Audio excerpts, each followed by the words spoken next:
Good evening, the crypto school professionals, all the guests, and the guest speakers. I'm so looking forward to tonight. I just watched on CoinMarketCap the bull run of Bitcoin, and so exciting. And without further ado, Donnie, please take over. Good evening, ladies and gentlemen. Yes, welcome to the school. It's that time. It's Monday evening. It's Crypto Talk. And it's an absolute privilege to be with you on the school. And we have a whole setup for you tonight. Ladies and gentlemen, you're so welcome on the school. It is our absolute privilege to share with you tonight. And we have a special guest in the room. Yes, he's in the room again. Richard D'Souza of Altcoin Trader. Richard, without further ado, buddy, take it away. Good evening, everyone. Thanks, Donnie, very much for allowing me once again to share what I'm really passionate about with guys that are also passionate about crypto. It really is just a privilege to be able to come on here and share some of my thoughts and spend some time hanging out on a Monday evening. So this evening, what I'm going to be talking about is decentralized exchanges with special reference to Uniswap. The main reason for that is Uniswap is one of my favorite exchanges, and it is an exchange that I think is really easy to use. So if you are new to the space and starting out and looking at a decentralized exchange, it's a really good starting point, Uniswap. After that, I'm just going to quickly touch on xZAR. It's a South African stable coin that Altcoin Trader has brought out to the public. The reason that we've done this is because we can see that decentralized exchanges are going to be something of the future. They're here to stay, and they are going to be very, very powerful in the future. The idea with xZAR is to allow you to move from a centralized exchange like Altcoin Trader to the decentralized exchanges and be able to have an on and off ramp. And we'll discuss that in a little bit more detail. I'm going to touch on Ethereum and the high fees and the way that that is going to impact on DeFi and what we can expect with these high fees in the interim before we get to the point of Ethereum 2.0, which I'm sure everyone is counting the days before that launches. Then I'm going to just quickly gloss over two projects that are very exciting for me. One is mStable. It's just a nice little project. And of course, the other one is AMPL, which I think is the hot topic that everyone is involved in. And there are really insane gains that are available right now with this project. We're going to talk about, is it sustainable and what we can expect going forward with Ampleforth or AMPL. Okay, so let's get right into it, guys. Now, let's just paint a picture of the crypto space and what we are seeing. First, there was crypto or Bitcoin. And in the very early days, not a lot of people were involved in it. And it was something that the early visionaries could see was going to be absolutely amazing. People were super excited about it.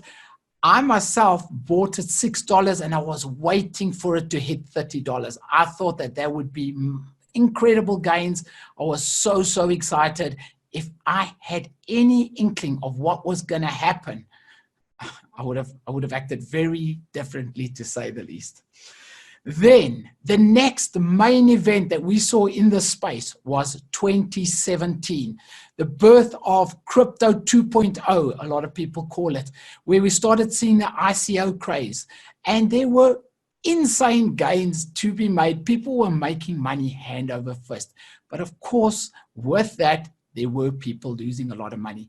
But we saw Bitcoin hit its all-time high. We see a lot of coins hit their all-time high, and it was absolutely amazing to watch a space evolve like crypto did in 2017.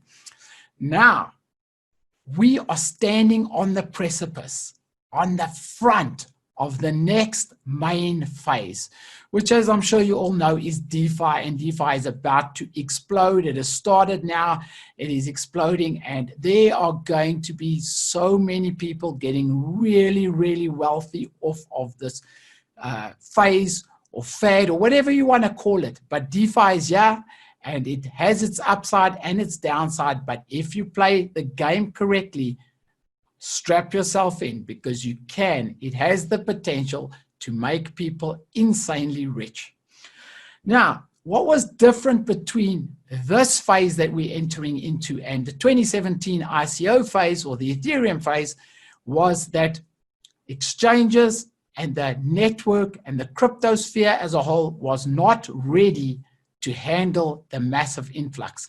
It got so bad that many exchanges closed their doors to new clients because they just simply couldn't cope with the volumes. And once that started happening, it started to cause negativity in the space. And I believe, being inside, being a member of Altcoin Trader, I saw how this evolved. I saw how people had to wait 6 to 8 weeks before an account could get open on any exchange, and how that put a dampener on the bull run that was busy taking place. So with that in mind, guys, if you are new to the space, a crypto account that is up and in good standing and is registered with a company like Altcoin Trader should be considered an asset.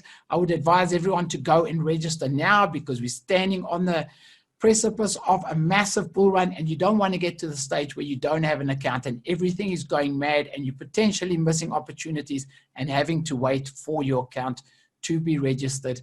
So go ahead and do it now. Get involved right now. So with 2020, we are ready. Exchanges are fully staffed. The network rails are ready. Big institutions are coming into the space. We have the capacity. And when I say we, I refer to the crypto industry, the DeFi industry, and the way the network has been built.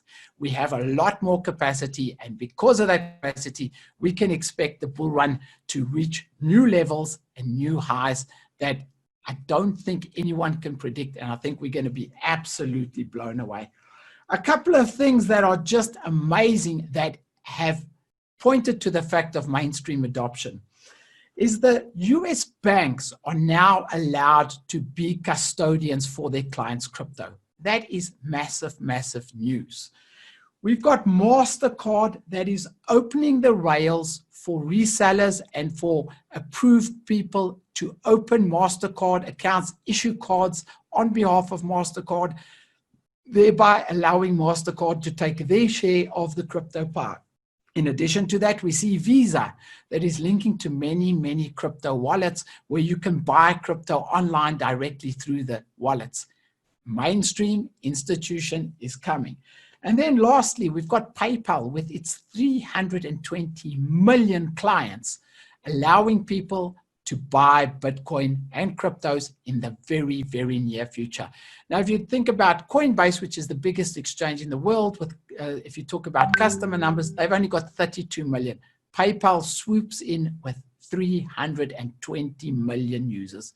Mainstream adoption, mass adoption is about to happen in this space. Now, as crypto explodes, we are going to once again see a massive transfer of wealth. We're going to see people getting insanely rich, and we're going to see the wheat separated from the chaff, with people that are going into the many, many Ponzi schemes, the many scams out there, losing their money and getting wrecked. So you need to understand what is happening in the space, where is a safe place to play, and where it is dangerous and you can lose your money. What you need to understand about DeFi is that at this stage, it is still extremely experimental. There's a lot of hype around DeFi. There's a lot of gains to be made, but obviously proceed with caution, if that makes sense. Okay, so the new DeFi trend is exploding, and we've seen that up until sort of mid-June, we were under $1 billion US in the DeFi space. A lot of guys saying that we were going to reach 2 billion very shortly.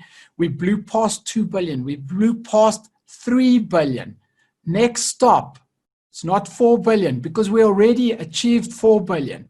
The next stop, in my opinion, and possibly in 2020, wait for this, is 10 billion US in the DeFi space. As it takes traction, as more and more people flock to the space because of the absolute gold rush that's happening, we can expect to see 10 billion is a realistic Look, obviously, no one has a crystal ball, but it is a realistic marker that we can expect in 2020 based on what we've seen previously in this crypto space. I'm going to now share my screen, and we are going to talk about decentralized exchanges. Okay, so the first I'm going to quickly just touch on what a decentralized exchange is and why it is important and why it is a tool or a quiver or an arrow in the quiver that you should have in the space so that you can be nimble, so that you can move between coins and you can actually buy or own a lot of the tools, a lot of the tokens that you need to enter some of these amazing projects. So we're all familiar with a centralized exchange. A centralized exchange works very much like a bank. You allow a third party to control your funds. And when I say your funds, I'm talking about your fiat money, your rands, your dollars, and also, of course, your cryptocurrency, your Bitcoin, your Ethereum, or whatever coin is offered on that decentralized exchange. The only exchange you guys should be thinking, of course, is Altcoin Trader. I'm only kidding, guys. Of course, use whichever exchange you're comfortable with, as long as it's Altcoin Trader. No, once again, just kidding. Okay, so we hold your funds. We allow you to trade, to buy, sell, and do whatever you need to do with your coins. We've got a large variety of coins. There's over 20 cryptos. And in addition to that, we also have silver, which is a physical coin that you can trade, you can buy, and you can switch those funds in and out of crypto. But let's talk about a decentralized exchange. Now, Ethereum allows smart contracts to be written. And since 2017, a lot of people were not really understanding what the use of a smart contract would be. But now, with the dawning of the age of DeFi, we've seen that smart contracts are really coming into their own, and people are able to use them for a host of things. Of course, one of the main uses at this stage is lending, and secondary use would be considered decentralized exchanges. The main thing here is, or the main benefits here are twofold. First of all, you don't have to trust a third party with your funds. You have full control and full custody of all your crypto that you trade on a decentralized exchange. The second thing, of course, is that a lot of exchanges will limit you to the coins that you can buy. So a new coin comes out, a new DeFi opportunity is available, and you might not be able to get it on a centralized exchange for weeks, months, possibly years in some cases.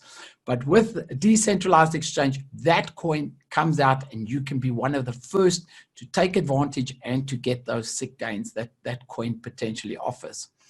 So as you can see here, if you go to uniswap.org, you can, okay, let me just take this a step back.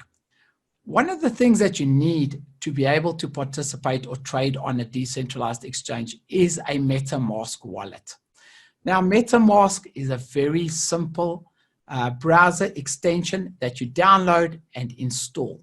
It gives you Ethereum addresses, which double as ERC20 addresses for any of the coins that are on the ERC20 platform. So you have a Metamask wallet. That would be step one. If you're not familiar with how to get a Metamask wallet, it's not difficult. There's a lot of tutorials online, but simply type in Metamask and go and download the wallet and get familiar with it. When you are experimenting and downloading, obviously just use a small amount of money to make sure that you understand the principle and the concept. But guys, it is really simple. So once you've got that, you're well on your way. It's a very, very important tool. I would encourage everyone to at least understand how Metamask works. Once you have Metamask, it seamlessly integrates into a decentralized exchange like Uniswap. So what you can do is you can go and select whatever coin you need. Now, Altcoin Trader have recently made available a decentralized coin, which is xZAR. It's a stable coin pegged 1-to-1 with the rand.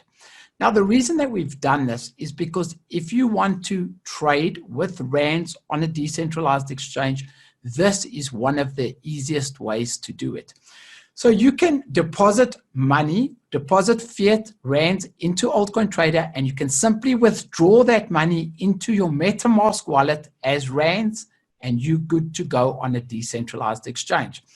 So if you had done that and you withdrew, you would be able to go and choose xZAR from the decentralized exchange and trade it for whatever coins you wanted. You could trade it for Ethereum. You could trade it for AMPL, which is a hot topic. You could trade it for just about any of the ERC20 Ethereum tokens. So it's very, very exciting. Now, of course, it's not only xZAR that you could do this with. You could deposit money into Altcoin Trader, buy Ethereum and move the Ethereum out, and you could trade with the Ethereum. It is just an example. And once again, there are many tutorials on how to trade. But guys, if you have a look at this interface is really so easy. It's hard to mess it up. You simply choose what you want to buy, what you want to sell, and you hit the swap button. Metamask will prompt you to authorize a couple of things. We're not going to go into that because this is not really a tutorial. It's more of a concept creation idea. So you can now buy whatever coins you want. But in addition to that, you can start working and putting your coins into any of the decentralized smart contract platforms or decentralized projects.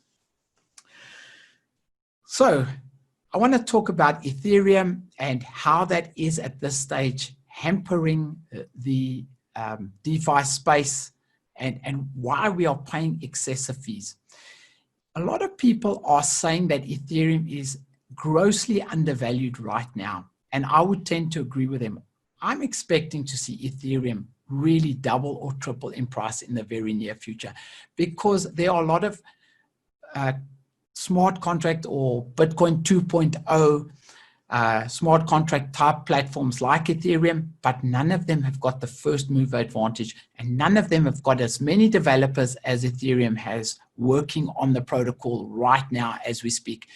So if you go to Ether gas station, and this is the fees that we are seeing now are very similar to the fees that we saw in 2017, 2018, when CryptoKitties, a smart contract game, actually came onto the Ethereum network and onto the Ethereum platform. So this is hampering and hindering this DeFi explosion to a certain extent. When I say to a certain extent, because it no longer makes sense to go out and start trading with $100 US. The fees are sometimes so high that you need to have at least $1,000 to make it viable in a lot of the projects because you're paying fees of $15 to $20 US to complete the full cycle of the smart contracts. Remember, Ethereum fees are charged per line of code that is in a smart contract. So if it's an involved contract and it has a lot of lines of code, the fees are more. If it's a simple transfer of one ERC20 token to another address, obviously the fees are substantially less. And that's why there's always that huge discrepancy that we're seeing in the fees. So if you go to Ether gas station, you can get an idea of the fees and you can see what you are needed to pay to get your transaction through. Of course, the more fees you pay, the quicker your transaction. Metamask also does a really good job of prompting slow, medium, or fast fees, so you can choose what you need. And often the difference between slow and fast is nominal, in which case I always just choose fast.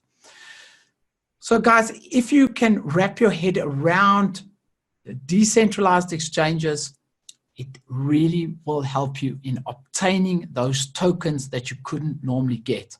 Now, if you're looking for a list of decentralized exchanges, I would suggest going to DeFiPulse.com, clicking on the DEX button, and it will list them. We've got Balancer, we've got Curve Finance, we've got Uniswap, and of course it lists the main exchanges. Using this site will also give you a certain amount of protection because you know that most of the projects that are on here have been vetted by the community and are unlikely to be scammed. I say unlikely because, of course, there's no guarantee in this new DeFi space, which is very much experimental at this stage. Now, you've got your MetaMask. You are able to transact from Altcoin Trader into your MetaMask via any token. You can use xZAR, you can use Ethereum, whatever the case might be. You can go onto Uniswap, you can buy your tokens, and you are now empowered to use other exchanges. You have other alternatives to move forward. So let's look at some of these exciting projects, because DeFi is no longer a game where you buy a token and hope the price goes up. To a certain extent it is, but that is not the big deal. The big deal is yield farming and using and interacting with these smart contracts to try and generate more money so that you are able to get gains, similar to investing in an account, a 31-day account that will give you good interest, or investing in a lot of the, and I'm going to say old-fashioned ways that your financial advisor would invest, would help you to invest so that you had money for when you got older. So one of the things that I would like to suggest, and I'd like to just put on everyone's radar, if you are going to be looking at playing in this DeFi space and playing with the yield farming and the smart contracts that help you to generate gains. If you have a position in Ethereum or a position in Bitcoin, but let's just stick with Ethereum now, I would suggest don't sell your Ethereum to get involved in these experiments, for a lack of a better word. Take a DeFi loan. Rather loan the money, because if you go to platforms like oasis.app, you are able to put your Ethereum up as collateral and take a loan for 0% interest. Right now, they are not charging any interest if you loan money in DAI. So obviously that does change from time to time, but it's been like that for months. So bear in mind, you can go here, put down some collateral and take a loan for 0%. Now that's a no-brainer if we go to a project like mStable.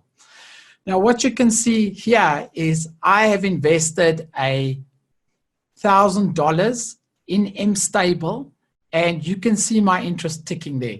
That always gives me a kick. I just love to see the money growing like that. You know, in reality, it's growing in a very low decimal, but just that, logging in the morning and seeing that.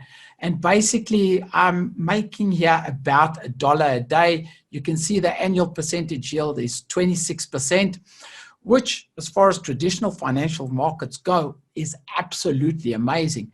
But as far as some of these DeFi projects go, is average, to say the least.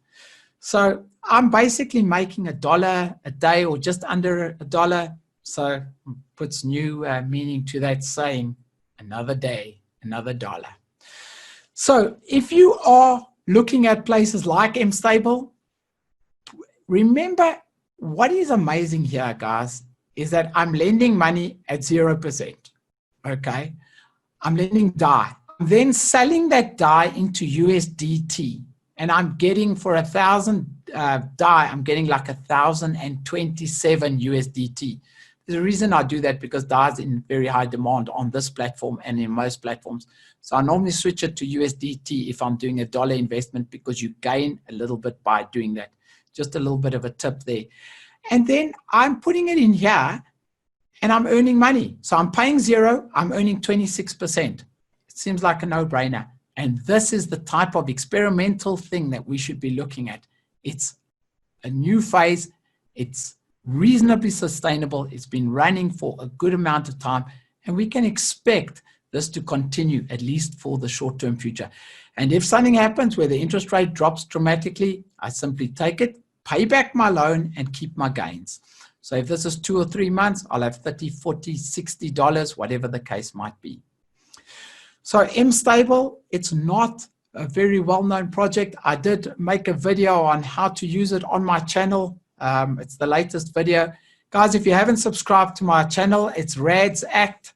Go there and hit subscribe. I really would appreciate it. I try and share a lot of cool videos, and I try and share a lot of opportunities.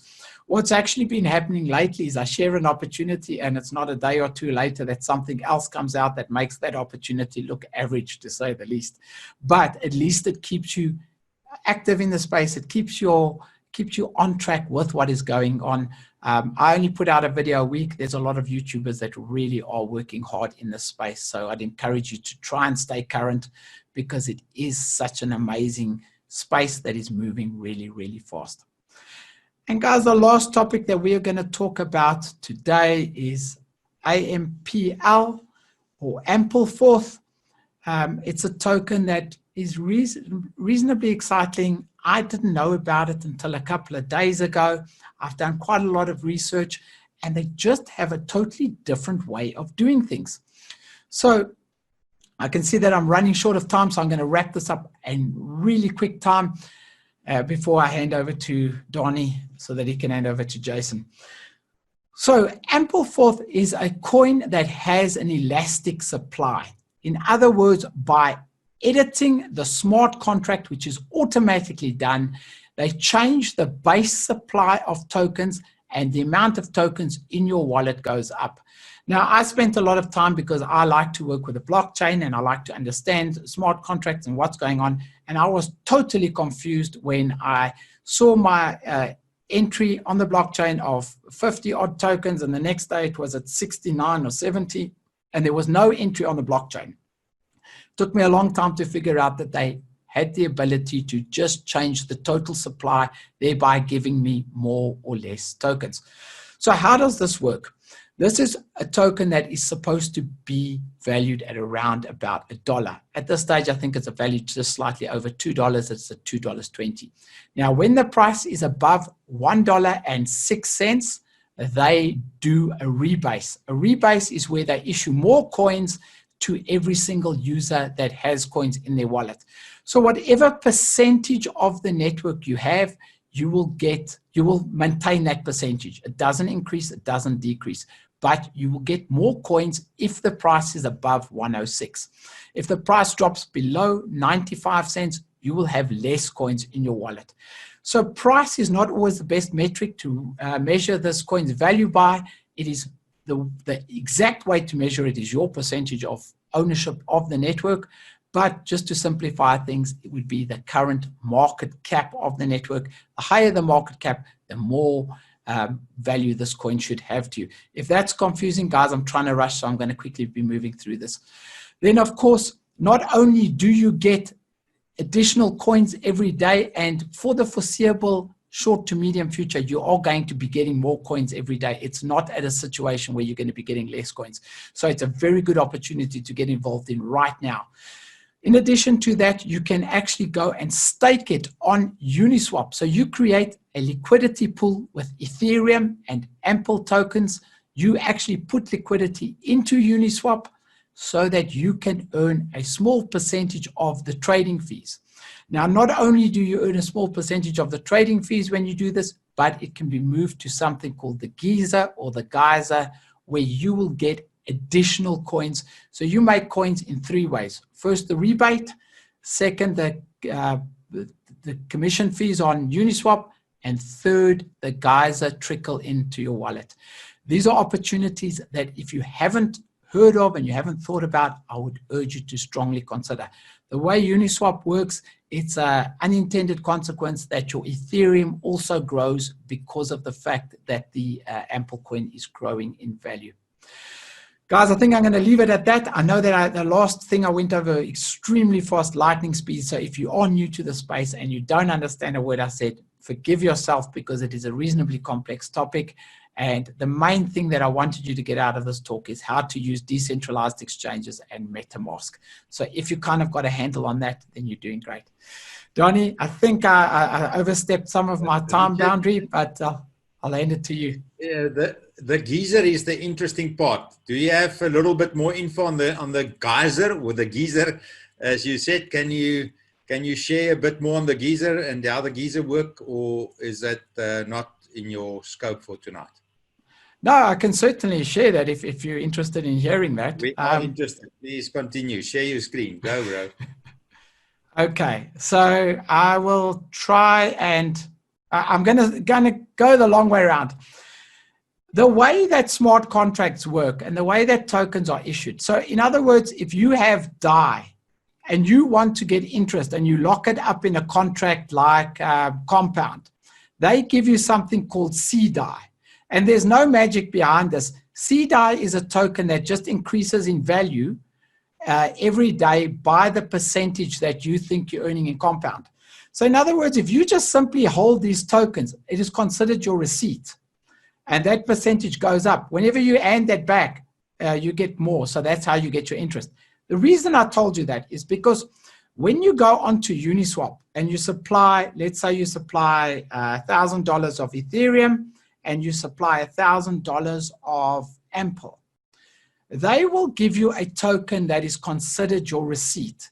It's just a way for the smart contract to understand how much you deposited in. Now, once you've put that liquidity in, and it's called automatic market maker, okay, you've put your $1,000 worth of DAI, your $1,000 worth of AMP, and your $1,000 worth of Ethereum. You have then got a percentage of that pool. You will be paid 0.3% commission based on every trade, but then it will further be divided by your percentage of the pool. Is that confusing or am I making sense? So in other words, you're getting trading fees, okay? Every time someone does a swap, every time someone buys or sells AMP and Ethereum in that pool, you get a percentage of those fees. In other words, you own part of that exchange. So now that is great. So you're getting that percentage of those fees. But then those receipt tokens that you've been given, you hand them over to the xZAR smart contract. Now, this is step 3, if you want to put it that way. The xZAR smart contract will take those receipt tokens, which is AMP-ETH, whatever the acronym is for it, and it will then take out all of your money out of the Uniswap smart contract, reinvest it in a global Uniswap smart contract. I'm just trying to paraphrase here to try and keep things sort of uncomplicated, and continue to pay you all of those things. So in other words, you will get the rebase, you will get the trading fees, and you will get the trickle from the xZAR. So if you are asking the question like I was initially, no, it's more fun to see more tokens in my wallet, you are missing out on 2 vital aspects. In fact, it's 3, because the third aspect is, and there's something called impermanent loss, which I'm not going to go into, but it can also work as a gain. You get more Ethereum and more AMPL and trading fees and rebase AMPL. So now you're getting 4 ways of generating money, and the best way to keep track on how many coins you've got is to go into zapper.fi. You can see on that dashboard, if your Metamask is connected, you can see your coins, you can see your earnings, you can see your Ethereum in the pool. Because if you do it the traditional way by going to the Uniswap pool, it shows like almost no, and that's very concerning, especially for someone like me. I thought they stole my money, so I went and had to look at the smart contract. But they move your money, and that's why you can't see it in the Uniswap pool. So Donnie, if you've got direct questions, you can shoot them, because I know that sometimes I get too complicated with these things. And I immediately see Craig is reaching for his mic. So Craig, go. How's it, Richard, again? Fantastic, loved everything that you said. Of course, AMPL is fascinating beyond belief. My question is on Uniswap. I love the exchange. I love the pink unicorn running across your screen while it all busy loads up. But I'll tell you what's confusing for me, and maybe you could help me with that, is obviously you're going to go in and let's just say you're going to do a swap of any coin. Let's just say, for example, AMPL, and you want to go back to Ethereum, and let's just say you've got 1,000 AMPL. How, from a centralized exchange like yours, you can see the order book. You can see there's buyers for 1,000 AMPL, let's just say. How does the Uniswap work this out? Because you don't know what price you're going to get. You put in your, I want to sell 1,000 AMPL or whatever coin I want to do, or swap 1,000 AMPL into Ethereum. And it just gets to me that you can't see this order book, because at what price is it going to fill it?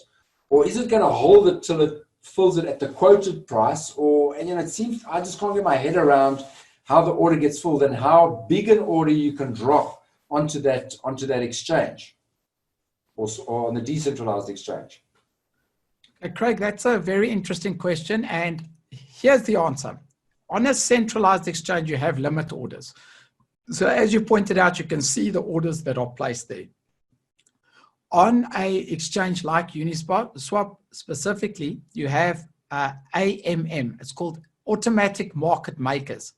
Now, I did a lot of research into this, and I have a very good understanding, at least in my opinion, of how this works. So what happens is the liquidity pool is created, and the price is just simply calculated by dividing one on the one side to the other side. I've actually got a spreadsheet which I can maybe share with you on this. So the more Ethereum you buy, the higher the price will go. So it automatically balances. And the more Ethereum you sell, the lower the price will go. So you often find that you can't buy too much if there's not enough liquidity in the pool. The deeper the pool, the less chance it has that your order will change the price. But a shallow pool, if it's only got, let's say, 10 Ethereum and the whatever coin made up the balance of the 10 Ethereum, you would probably only be able to buy a fraction of Ethereum without moving the market. So it divides the one by the other on whatever's left, whatever's in the pool, and that is how the price determines. It's totally automatic. It's actually a brilliant concept, and I don't know if I've explained it correctly, but if you've got 10 ETH and 10 whatever coin that's equal to ETH, it would just divide it and it would get the price. So 10 divided by 10 would be 1, so the price would be 1 on 1. But when there's 9 and 11, it would divide it, and the price would have slowly gone up, and it would push it the other way. So an exchange like Uniswap and the price making, the automatic market making, is solely reliant on people arbitraging. That is the only thing that keeps it in control, nothing else. And that is why if you are a trader, when the price changes, if you can be first to get in there, you can scoop up the good deals, because the only balancing mechanism is the arbitraging people. There's no other balancing, if that makes sense. Yeah, it's quite something to get your head around. But now let's just say you wanted to buy 1,000 AMPL, for example, and it just isn't 1,000 AMPL. What's it going to do? It's just going to stall it on the contract, or will it just not quote you a price or quote you a quantity when you try and do the exchange? So I have seen Uniswap sometimes say there's not sufficient liquidity to fill this order, but that is very rare, because if you had the 10 and 1, basically by the time it got to 1, it would be so expensive that you would not want to buy it. So theoretically, you would never see that message saying there's not enough liquidity unless it's a tiny, tiny pool.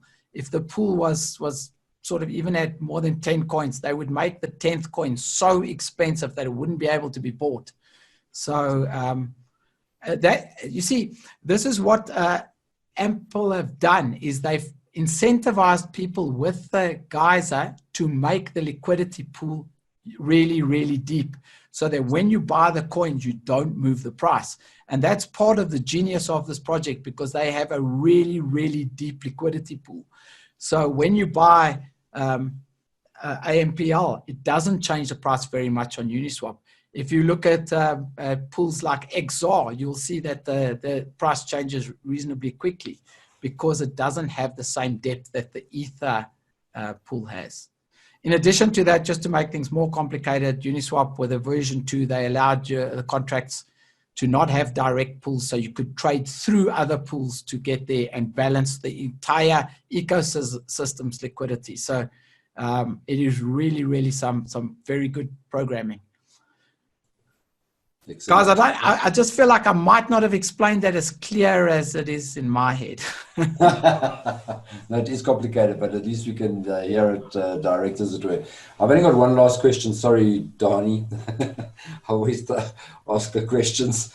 Richard, the last question, and it was just a clarification. In terms of these staking pools, or whatever you want to call it, or these DeFi contracts, and you also mentioned it in your last YouTube as well, and I just wanted to find out, what's the reality of these pools been hacked? Because you hear about it. I mean, is this like a real thing, or is it just like a small thing? It's there, but don't really worry about it, or is this like a major issue to be concerned about, that they can hack one of these staking pools, where you put your money in? I think what we're seeing these days is that there's a lot of contracts that are getting audited. So a contract being blatantly hacked is extremely unlikely.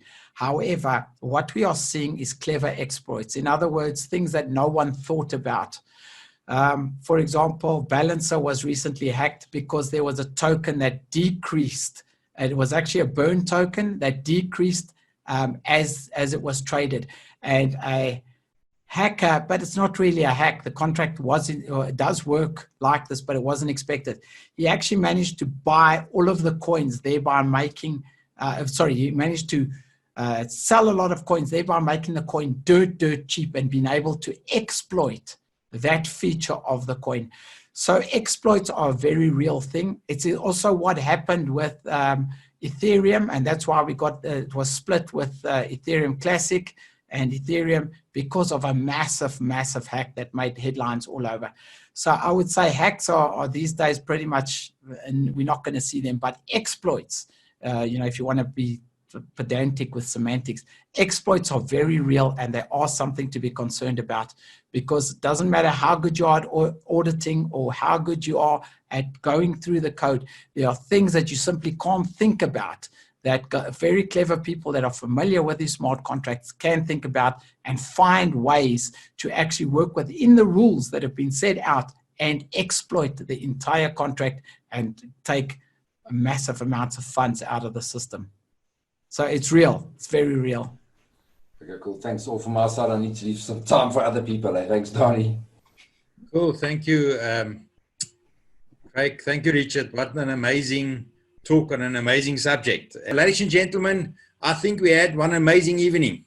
Richard, can we have your face back on the screen and say, Richard, what are your parting words tonight? What is it that you would like to say as parting words to the team tonight? It was an absolute privilege having you on the call. And as I said before, you always welcome on this call at any day. If you have extra words that you haven't used up for the day, you can tell me and we will make space for you on the call. Even if we have someone, we will make sure there's space for you. So Richard, you're now an honorary member of Crypto Talk. No one else has been here on as many times as you, except for me, because I switch on the Zoom. So Richard, thank you very much. Parting words from you, buddy.